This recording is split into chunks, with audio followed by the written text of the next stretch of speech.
kindness is free, so spread that stuff everywhere. Well, friends, kindness may be free, but if you spread it too thin, you could go bankrupt. In honor of this Memorial Day weekend, I'd love to tell you a quick story about my grandma and grandpa Samples.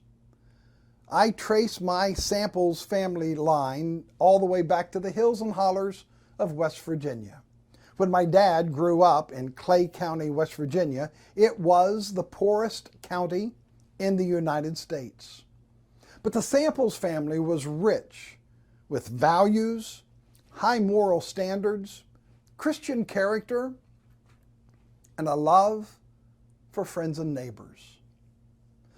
So just before the Depression, great timing, my grandma and grandpa Samples sort of opened a little market, grocery store kind of thing in the hills of West Virginia.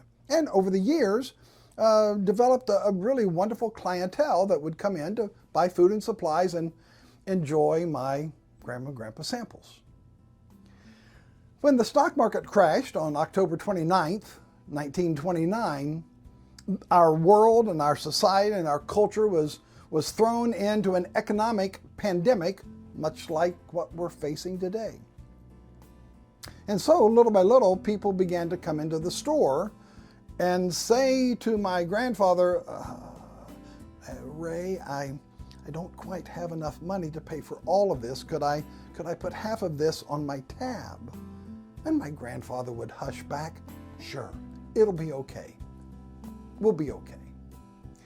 Well, as the months of the Depression continued to expand, more and more people would come in and say, Ray, I don't have enough money for this. Can I put it on my tab? And my grandfather would respond, oh, sure, we'll be okay. You gotta feed your family.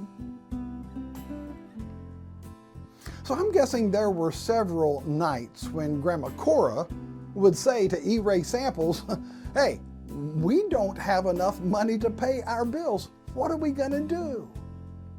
And I'm sure I can hear my grandpa saying back, sweetheart, it'll be fine.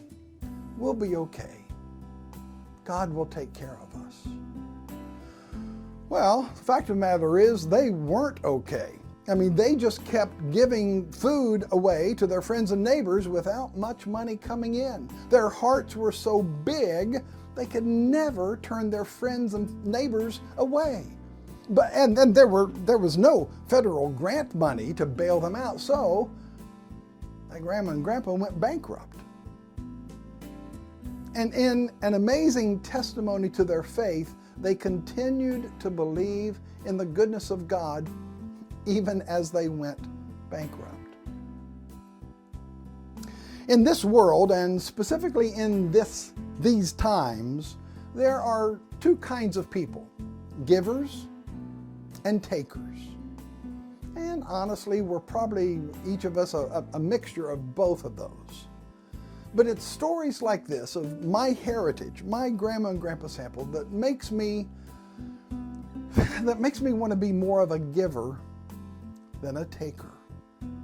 It encourages me to give my life away and trust God, even if we go into bankruptcy.